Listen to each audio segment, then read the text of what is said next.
தொடர்ந்து ஏசாயாவின் புத்தகத்தை நாம் பார்க்கலாம். ஏசாயா என்ற பெயருக்கான அர்த்தம் என்னவென்றால் தேவனே ரட்சிப்பு. தேவன் மூலமாகத்தான் ரட்சிப்பு. யார் இந்த ஏசாயா புத்தகத்தை எழுதியது? ஏசாயா தீர்க்கதரிசிதான்.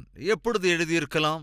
கிறிஸ்துவுக்கு முன் 739 689 வரை, சுமார் 60 வருடங்களிலிருந்து 65 வருடங்கள் ஏசாயா தீர்க்கதரிசி தன்னுடைய தீர்க்கதரிசன ஊழியத்தை செய்து வந்தான். சுமார் 60 வருடங்களிலிருந்து 65 வருடங்கள் ஏசாயா தீர்க்கதரிசியாக ஊழியம் செய்து வந்தான். இந்த ஏசாயாவின் புத்தகத்தில் எத்தனை அதிகாரங்கள்? 66 அதிகாரங்கள். ஏசாயா புத்தகத்தில் எத்தனை வசனங்கள்? 1292 வசனங்கள். இதில் விசித்திரம் ஒன்று இருக்கிறது. பழைய ஏற்பாட்டில் எத்தனை புத்தகங்கள் சொல்ல முடியுமா? 33 புத்தகங்கள். அதேபோல் புதிய ஏற்பாட்டில் எத்தனை புத்தகங்கள்? 27 புத்தகங்கள். பழைய ஏற்பாடு எதற்கு அடையாளம்? தேவனுடைய தீர்ப்புக்கு, செய்த பாவத்திற்கான தேவனுடைய சிக்ஷை என்ன என்பதை பழைய ஏற்பாடு தெரிவிக்கிறது. ஆனால் புதிய ஏற்பாட்டிற்கு நாம் வருகிறபோது தேவன் அன்புள்ளவர். அன்புள்ள தேவன் பாவங்களை மன்னிப்பதற்காக இந்த உலகத்திற்கு வந்தார். எனவே இந்த புதிய ஏற்பாட்டிலே தேவனுடைய அன்பையும் தேவனுடைய அன்பின் மூலமாக நாம் பெறுகிற மன்னிப்பு, அந்த மன்னிப்புக்கு ஆதாரம் தேவனுடைய கிருபை என்று 27 புத்தகங்களும் தேவனுடைய அன்பையும் மன்னிப்பையும் கிருபையும் காண்பிக்கிறது. ஆனால் 39 புத்தகங்களிலே தேவனுடைய நீதியும் தேவனுடைய நியாயத்தீர்ப்பும் தேவனுடைய சிக்ஷையும் 39 புத்தகங்கள் காண்பிக்கிறது. இதில் அற்புதம் என்னவென்றால், ஏசாயாவின் புத்தகத்தில் எக்ஸாக்டாக 66 புத்தகங்கள் உள்ளன. இன்னும் விசித்திரம் என்னவென்றால், இந்த 66 அதிகாரங்களில் முதல் 39 அதிகாரங்கள் தேவனுடைய நீதியை குறித்தும், பாவம் செய்கிற மனிதனை தேவன் எவ்விதத்திலே சிட்சிப்பார், எப்படி நியாயம் தீர்ப்பார் என்பது முதல் 39 அதிகாரங்களிலே இருக்கின்றது. அதைத் தொடர்ந்து வருகின்ற 27 அதிகாரங்களும் தேவனுடைய அன்பை குறித்து, தேவனுடைய மேலான திட்டத்தை குறித்து, தேவனுடைய மன்னிப்பை குறித்து, தேவனுடைய கிருபையை குறித்தும் தெரிவிக்கின்றது. மாத்திரமல்ல, இந்த ஏசாயா தீர்க்கதரிசியின் புத்தகத்தை என்னவென்று அழைப்பார்கள் என்றால் பழைய ஏற்பாட்டின் சுவிசேஷ புத்தகம் என்றும் சொல்லுவார்கள். A Gospel according to Prophet Isaiah. மத்தேயு எழுதின சுவிசேஷத்தை நாம் எப்படி அழைக்கிறோம்? அதேபோல ஏசாயா எழுதின சுவிசேஷம் இந்த ஏசாயாவின் புத்தகம் என்றும் கூட அழைக்கிறார்கள். 2வது வசனம், இளங்கிளையைப் போலவும் வறண்ட நிலத்திலிருந்து துளிர்க்கிற வேரைப் போலவும் அவனுக்கு முன்பாக எழும்புகிறார். கவனிங்க, அவருக்கு அழகுமில்லை, சௌந்தரியமும் இல்லை. அவரை பயங்கரமாக அடித்து விட்டார்கள். மிகவும் அழகுள்ளவரான, சௌந்தரியமுள்ளவரான இயேசு கிறிஸ்து மிகுந்த சித்திரவதைக்குள்ளாக்கப்பட்டார். அதன் பலனாக அவருக்கு அழகும் இல்லை, சௌந்தரியமும் இல்லை. அவரை பார்க்கும்போது நாம் அவரை விரும்பத்தக்க ரூபம் அவருக்கு இல்லாதிருந்தது. அவர் அசட்டை பண்ணப்பட்டவரும், மனுஷரால் புறக்கணிக்கப்பட்டவரும், துக்கம் நிறைந்தவரும், பாடு அனுபவித்தவருமாயிருந்தார். அவரை விட்டு நம்முடைய முகங்களை மறைத்துக் கொண்டோம். அவர் அசட்டை பண்ணப்பட்டிருந்தார், அவரை நாம் எண்ணாமற் போனோம். நல்லா கவனிங்க, மெய்யாகவே அவர் நம்முடைய பாடுகளை ஏற்றுக்கொண்டு நம்முடைய துக்கங்களை சுமந்தார். நாமோ அவர் தேவனால் அடிபட்டு வாதிக்கப்பட்டு சிறுமைப்படுத்தப்பட்டவர் என்று எண்ணினோம். நம்முடைய மீறுதல்களின் நிமித்தம் அவர் காயப்பட்டு, நம்முடைய அக்கிரமங்களின் நிமித்தம் அவர் நொறுக்கப்பட்டார். நமக்கு சமாதானத்தை உண்டு பண்ணும் ஆக்கினை அவர் மேல் வந்தது. அவருடைய தடும்புகளால் குணமாகிறோம். நாம் எல்லோரும் ஆடுகளைப் போல வழிதப்பித் திரிந்து அவனவன் தன் வழியிலே போனோம். கர்த்தரோ நம் எல்லாருடைய அக்கிரமத்தையும் அவர் மேல் விழப்பண்ணினார். அவர் நெருக்கப்பட்டும் ஒடுக்கப்பட்டும் இருந்தார். ஆனாலும் தம்முடைய வாயை அவர் திறக்கவில்லை. பிலாத்து சொன்னான் அல்லவா, பேசச்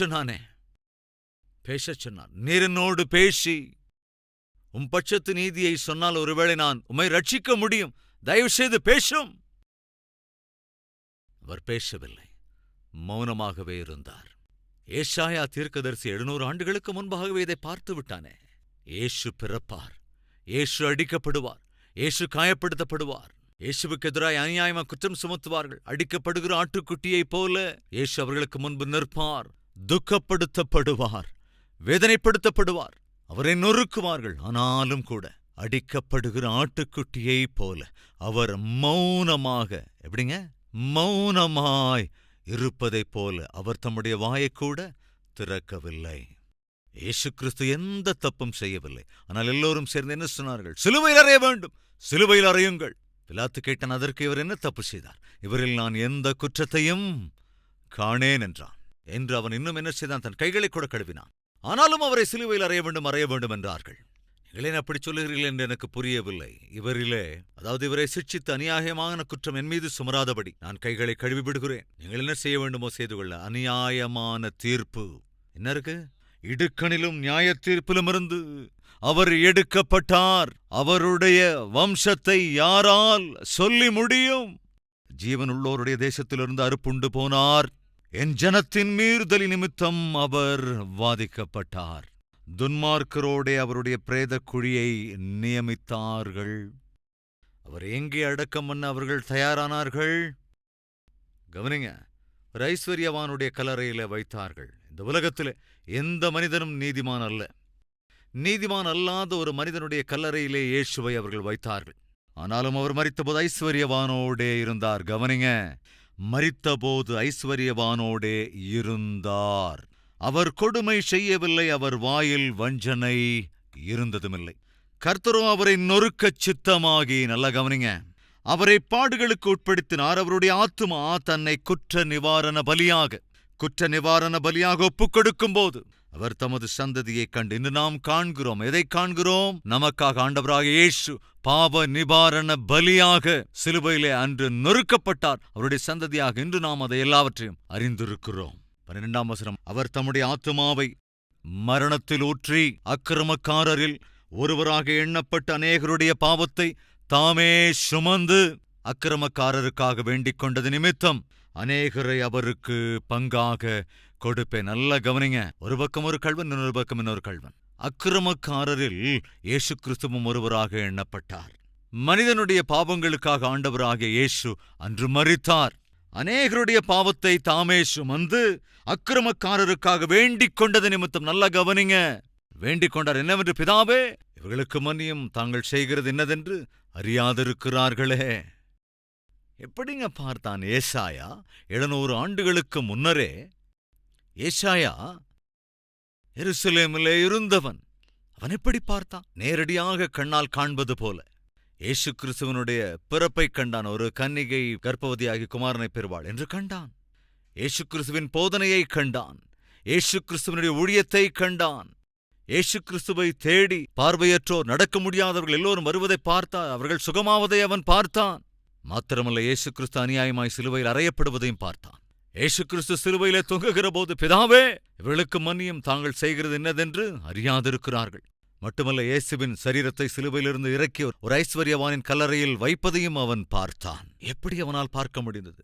தீர்க்கதரிசி என்றால் எதிர்காலத்தையும் கூட தேவனுடைய உதவியினாலே பார்க்க முடிந்தவன். என்னாகும், என்ன நடக்கும் எல்லாவற்றையும் சொல்ல முடிந்தவன். எரேமியா சொல்லவில்லையா? நேபுகாத் நேச்சார் வரப்போகிறான், உங்கள் எல்லோரையுமே அடிமைகளாக, கைதிகளாக கொண்டு போய் விடுவான்.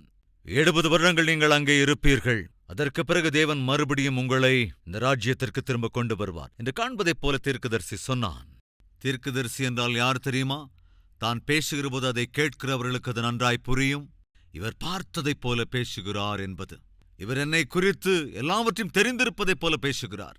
என்னுடைய வாழ்க்கையில் என்ன நடந்து கொண்டிருக்கிறது, என்னுடைய குடும்பத்தில் என்னவெல்லாம் நடக்கிறது, இன்னும் எனக்கு என்ன நடக்கப் போகிறது என்பதை பார்த்ததைப் போல பேசுகிறார். தீர்க்கதரிசியினுடைய பணி, ஊழியம் அதுதான். ஏசாயா எவ்வளவு அற்புதமாக நேரில் கண்டதைப் போல பேசுகிறான். அநேகர் தங்களுடைய புத்தகங்களிலே, குறிப்பாக நான் ரெஃபர் பண்ணுகிற புத்தகங்கள், Bible scholars Origen of Alexandria என்ற ஒரு பக்தன் எழுதியிருக்கின்ற சரித்திர விவரங்கள், ஜஸ்டின் மார்டேர் என்கிறவர் கொடுக்கின்ற வரலாற்று உண்மைகள், இந்த புத்தகங்களை பார்த்தால் ஏசாயா எப்படி கொல்லப்பட்டான், அதேபோல இதே போன்று இருக்கின்ற தீர்க்கதரிசிகளை குறித்து எழுதப்பட்ட பிற புத்தகங்களிலும் கூட ஏசாயாவின் மரணத்தை குறித்து எழுதியிருக்கிறார்கள். என்னவென்று தெரியுமா? மனாசே என்கின்ற ராஜா அரசாட்சி செய்து கொண்டிருந்த போது தான் செய்கின்ற அந்த பாவ அரசாட்சியை திட்டவட்டமாக ஏசாயா கண்டித்துணர்த்திய போது, மனாசே என்று அழைக்கப்பட்ட அந்த ராஜா, உங்களுக்கு தெரியுமல்ல, 33வது அதிகாரத்தில் நான் பார்க்கிறோம், 2 நாளாகமத்தின் புத்தகத்தில். மனாசே ஒரு துன்மார்க்கன், பயங்கரமான ராஜா, தான் செய்கிற ஆட்சி பயங்கரமான ஒரு ஆட்சி. அந்த பாவ அரசாட்சியை குறித்து ஏசாயா தீர்க்க தரிசனம் உரைத்து சிக்ஷை வரப்போகிறது என்று சொன்னபோது அவன் தாங்கிக் கொள்ள முடியாதவனாய் உடனே கட்டளை பிறப்பித்து விட்டான், ஏசாயாவை கண்டிடத்திலே கொல்ல வேண்டும் என்று. அப்படி கட்டளை பிறப்பிக்கப்பட்டபோது தன் உயிரை காப்பாற்றிக் கொள்ள வேண்டும் என்று ஏசாயா ஓடி ஓடி, ஒரு மரம் இருந்தது, இடைவெளியோடு கூட அந்த மரம் இருந்தது. வேக வேகமாய் அந்த சந்துக்குள்ளே போய் ஒளிந்து கொள்ளுகிறான். என்ன நடந்தது என்றால், அவர்கள் வந்து ஏசாயா மறைந்திருப்பதை கண்டுபிடித்து விட்டார்கள். அந்த மரப்பொந்துக்குள் ஒளிந்திருக்கிறான். அப்படி ஒளிந்து நின்று கொண்டிருந்த ஏசாயாவை மனாசையிட்ட கட்டளை என்ன தெரியுமா? மேலிருந்து கீழே வரைக்கும் அப்படியே வச்சு அறுத்துருங்க என்று சொன்னதால், ஏசாயா அங்கே ஒளிந்திருக்கிற வேளையில ஸ்கிரீன்ல காண்பிக்கிறாங்களே, கவனிங்க. நாம் புரிந்து கொள்ள வேண்டும் என்று அதை அவ்வகையிலே அந்த முதல் பாகத்தை எடுத்துவிட்டு காண்பிக்கிறார்கள். அப்படி உள்ளே மனிதர் நிற்கிற போது மேலிருந்து அப்படியே கீழே வரைக்கும் அறுத்துட்டாங்க. விதத்தில் தான் ஏசாயாவை நிற்க வைத்து அப்படியே அறுத்து கொலை செய்ததாக இதோ நான் உங்களுக்கு ரெஃபர் செய்த அந்த சரித்திர ஆசிரியர்கள் எழுதியிருக்கிற புத்தகங்களிலே நாம் பார்க்க முடியும். இப்படி உயிரை இழந்து போனான். ஆனாலும் தன்னுடைய ஊழியத்தை அதுவரை அவன் விடவே இல்லை. தான் கொடுத்த தேவ செய்திகளை ஏற்றுக்கொண்டவர்கள் நல்வழிப்படுத்தப்பட்டார்கள், புறக்கணித்தவர்களோ அழிந்து போனார்கள். அன்பு சகோதர சகோதரிகளே, எளிய ஊழியக்காரனான நான் தேவ வார்த்தைகளை போதிக்கும் போது அதை நீங்கள் ஏற்றுக்கொள்ளலாம் அல்லது அதை நீங்கள் புறக்கணிக்கலாம். நீங்கள் ஏற்றுக்கொண்டால் அது உங்களுக்கு ஆசீர்வாதம். புறக்கணிப்பது உங்களுக்கு நீங்களாகவே வாழ்க்கையை அளித்துக் கொள்வதற்கு சமம். ஏசாயா ஒரு அற்புதமான தீர்க்கதரிசி. இயேசு கிறிஸ்துவை நேருக்கு நேர் பார்த்ததைப் போல தீர்க்க தரிசனம் உரைத்த ஒரு தீர்க்கதரிசி. பைபிள் எவ்வளவு நிஜமோ, பைபிள் எவ்வளவு உண்மையுள்ளதோ என்பதை தெரிந்து கொள்ள வேண்டும் என்றால் ஏசாயா தீர்க்கதரிசி ஒரு சாட்சியாயிருக்கிறான். இயேசு கிறிஸ்து எங்கே பிறப்பார், எப்படி பிறப்பார், எப்படி ஊழியம் செய்வார், எப்படி வேதனைக்குட்படுத்தப்படுவார், எப்படி சிட்சிக்கப்படுவார், எப்படி அடக்கம் பண்ணப்படுவார், எப்படி உயர்த்திடுவார், அதன் பின்பு எப்படி அரசாளுவார், இவளெல்லாவற்றையும் ஏசாயாவின் புத்தகத்தில் நான் பார்க்க முடியும். அவ்வளவு அற்புதமான ஒரு தீர்க்கதரிசி தன்னுடைய கடைசி நாட்களில் மனாசே என்கிற ராஜாவினுடைய மிகவும் துன்மார்க்கமான அரசாட்சியின் நாட்களிலே அவனால் தன் உயிரையே இழந்து போனான். தயவு செஞ்சு கவனிங்க, இந்த உலகத்திலே நாம் எல்லோருமே கூட ஒரு நாளிலே நம்முடைய உயிரை இழந்து போவோம். ஆனால் ஆண்டவருக்காக உயிரை இழந்து போவது என்பது மிக மிகச் சிலருக்கு மாத்திரமே கிடைக்கக்கூடிய மகா பாக்கியம். அப்பேற்பட்ட பாக்கியத்தை ஏசாயா தீர்க்கதரிசி பெற்றுக் கொண்டிருந்தான். அன்பு சகோதர சகோதரிகளே, உங்களுக்கு ஆறுதல் வேண்டுமா, தைரியம் வேண்டுமா, இயேசுவின் அன்பு எவ்வளவு பெரியதென்று அறிந்து கொள்ள வேண்டுமா? ஏசாயா 40வது அதிகாரத்திலிருந்து 66வது அதிகாரம் வரைக்கும், 39வது அதிகாரம் வரைக்கும் நியாயத்தீர்ப்பும் சிட்சையையும் பார்க்க முடியும். அடுத்த 27 அதிகாரங்களில் தேவனுடைய அன்பு, மன்னிப்பு, இரக்கம், கிருபை ஆகியவற்றை பார்க்க முடியும். என்றாவது உங்களுடைய வாழ்க்கையிலே ஆறுதல் வேண்டும், ஆதரவு வேண்டும் என்று நினைக்கிற சமயத்திலே ஏசாயாவினுடைய 40ஆம் அதிகாரத்திலிருந்து 66ஆம் அதிகாரம் வரைக்கும் வாசியுங்கள். அது புதிய ஏற்பாட்டினுடைய அடையாளம். அதாவது உங்களுக்கு அன்பு வேண்டுமா, இரக்கம் வேண்டுமா, மன்னிப்பு வேண்டுமா என்றால் ஆண்டவராகிய இயேசு கிறிஸ்துவின் பட்சமாய் திரும்ப வேண்டும். ஒருவேளை இந்த வேளையிலும் கூட அந்த அன்பை நீ விரும்புகிறாய் என்றால் வாருங்கள், இயேசுவின் பட்சமாய் திரும்பலாம். எல்லோரும் ஒருமனப்பட்டவர்களாய் இயேசுவை நோக்கி பார்க்கலாம்.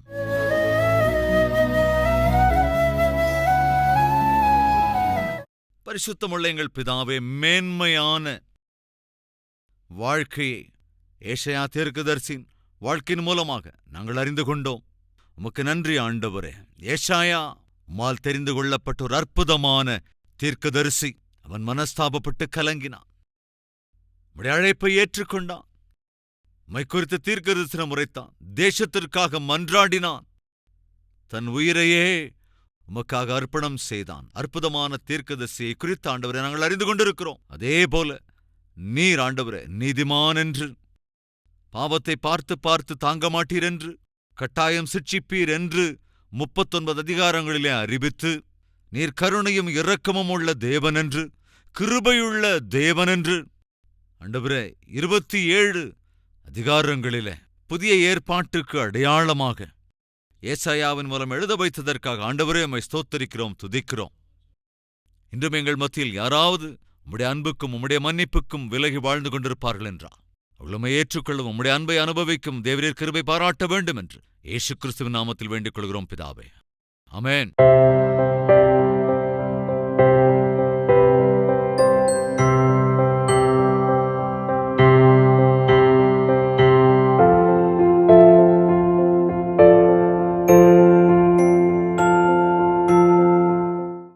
எங்கள் முகவரி: கல்வரி, தபால் பெட்டி எண் 30, குக்கட்பள்ளி, ஹைதராபாத் 72.